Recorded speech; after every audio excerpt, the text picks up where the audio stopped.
Welcome back to this video. My name is Rafi Yakub right here, and in this video I'm going to show you on how to pin apps and programs into the taskbar in Windows 11 laptop. So let's see. Alright, so the very first thing you want to do is to make sure you know the actual apps that you want to pin into the taskbar. What you need to do is to simply go to the apps. So let's, for instance, I want to pin this Excel to the taskbar. What you need to do is to simply click on the app, then right click on it, and this is going to pop up.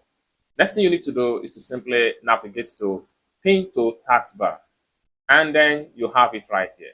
You can pin as many as possible apps into the taskbar.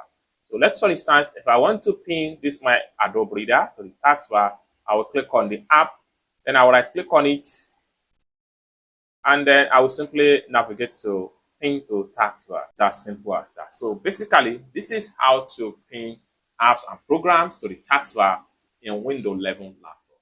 I hope you really got value for this video. If you find this video useful, give this video a big like, and also remember to subscribe to the channel for more useful tutorials like this. Thank you so much for watching, and I hope to see you in my next video.